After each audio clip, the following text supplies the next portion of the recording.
మనం బిజీ కాదు, మనం జస్ట్ మన లైఫ్ నుంచి ఎస్కేప్ అవుతున్నాం. I know it sounds harsh, but think about it. Morning లేచి ఫోన్ తీసుకుంటాం, just 5 minutes and reels start చేస్తాం. నెక్స్ట్ టైం చూస్తే 1 hour అయిపోతుంది. తర్వాత సడన్గా గిల్ట్, టైం వేస్ట్ అయిపోయింది. సో మనం డిసైడ్ అయిపోతాం, ఫోకస్ చేయాలి. ల్యాప్టాప్ ఓపెన్ చేస్తాం, వర్క్ స్టార్ట్ చేస్తాం. 5 minutes తర్వాత నోటిఫికేషన్ సౌండ్, అంతే. ఒక్కసారి చెక్ చేస్తాం, మళ్ళీ 20 minutes పోతుంది.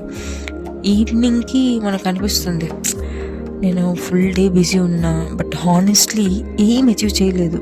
అండ్ ఫన్నీ పార్ట్ ఏంటంటే, నువ్వు లేజీ కాదు, నువ్వు ట్రై చేస్తున్నావు, బట్ ఫోకస్ ఎక్కడ పోతుంది అంటే తెలియట్లేదు. ట్రూత్ ఏంటంటే, మనం బిజీగా ఉండటం ఈజియర్ దెన్ థింకింగ్, తెలుసా? సైలెంట్గా కూర్చొని లైఫ్ గురించి ఆలోచించడం, ఫ్యూచర్ గురించి క్లారిటీ రావడం అది కష్టం. సో మనం ఏం చేస్తాం, ఫిల్ ఆ day with noise, reels, YouTube, random scrolling, unnecessary conversation, just to avoid sitting with our selves. Because once నువ్వు సైలెంట్గా కూర్చుంటే క్వశ్చన్స్ స్టార్ట్ అవుతాయి.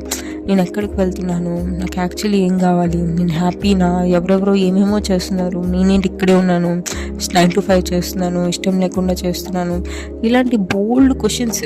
అండ్ హానెస్ట్లీ మన దగ్గర ఒక్కదానికి కూడా పర్ఫెక్ట్ కాదు, అసలు ఆన్సరే ఉండదు.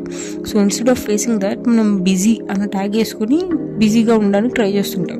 సో సోషల్ మీడియా కూడా హెల్ప్ చేస్తుంది. ఎలా అంటే, you feel productive, motivations videos చూస్తాం, రొటీన్స్ సేవ్ చేస్తాం, స్టార్ట్ ఫ్రమ్ టుమారో అని ఫిక్స్ అవుతావు. But next day same loop.